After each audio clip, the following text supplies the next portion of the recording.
So this is a video on the life of Galileo. So the life introduction. The life of Galileo is a play by the 20th century German dramatist Bertolt Brecht. The play was written in 1938. The action of the play follows the career of the great Italian natural philosopher Galileo Galilei, and he was tried by the Roman Catholic Church for the promulgation of his scientific discoveries. The play highlights the theme as the conflict between dogmatism and scientific evidence. तो ये जो मतलब video है और life of Galileo की best है जो कि this play is course part of the course in syllabus in BA English honours Sambalpur university. So let's know. सो यहाँ पर इंट्रोडक्शन पे हम लोग क्या लिख सकते हैं कि Galileo life of Galileo Bertolt Brecht German dramatist Bertolt Brecht ने लिखे हैं और ये लिखा हुआ था 1938 में. And the life of Galileo, he was a philosopher, Italian philosopher, but he was tried by the Roman Catholic church, क्योंकि वहाँ पे उस टाइम चर्च का ज़्यादा इन्फ्लुएंस था सोसाइटी में. और ये प्ले हाईलाइट करता है conflict between dogmatism and scientific evidence. About author के बारे में जानेंगे. The author of life of Galileo Bertolt Brecht is considered as one of the greatest German playwright of the first half of the 20th century. He is very famously known as the father of epic theatre. This dramatic genre attempts to show the cruelty of society and politics of the then society. Among his world famous play include Mother Courage and Her Children, Drums in the Night, Life of Galileo, The Good Person of Shazam, The Three Penny Opera and many more. तो ये था Bertolt ब्रेcht के बारे में कुछ. तो वो बहुत फेमस थे जर्मन राइटर्स के हिसाब में, प्ले राइट में, और उनका एपिक थिएटर जो है इसके लिए वो ज़्यादातर जाने जाते हैं.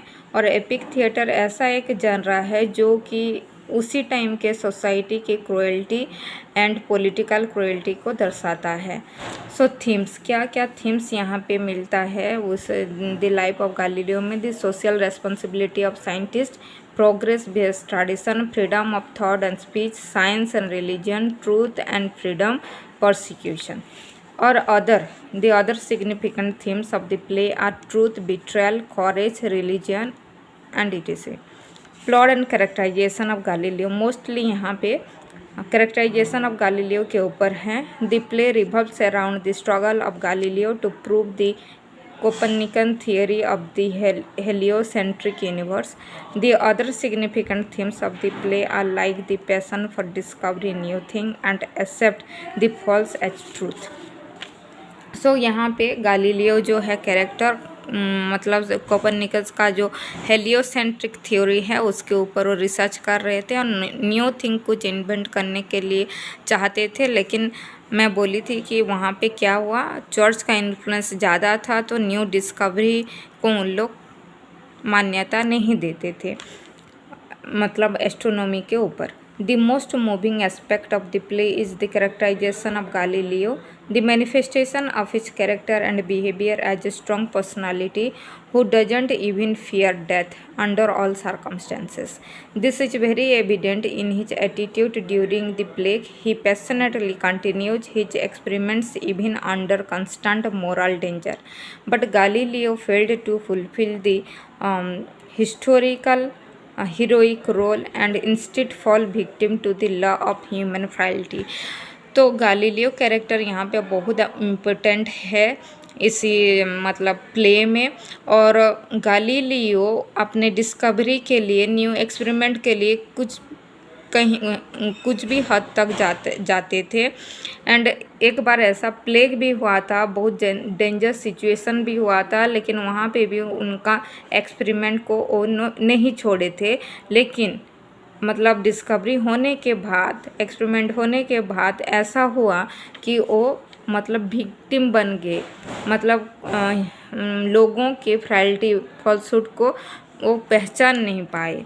Through this play, praise has successfully appealed the audience intellect by presenting the moral problems and reflecting the contemporary social realities on stage.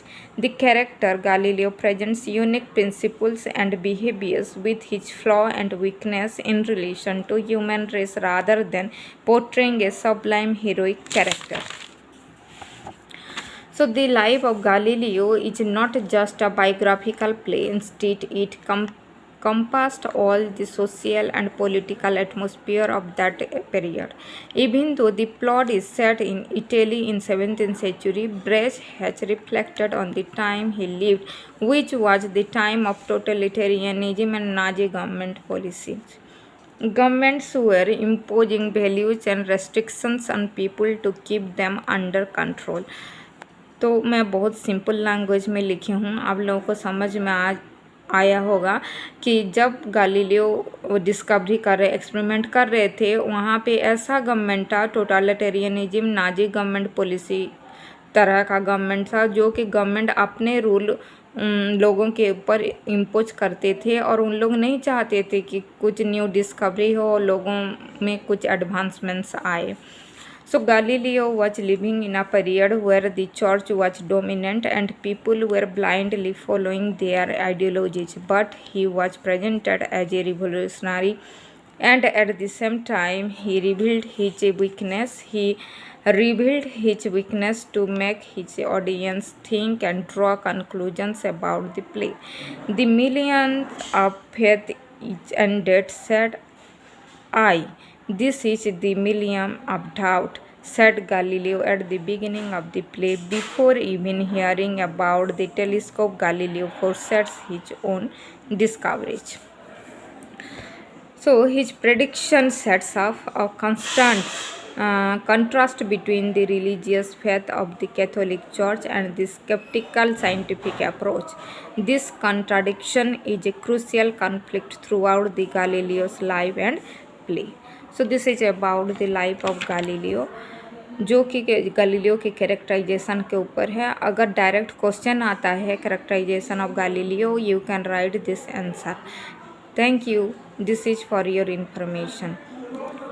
So like, share and subscribe my channel so that you can get more videos on your syllabus.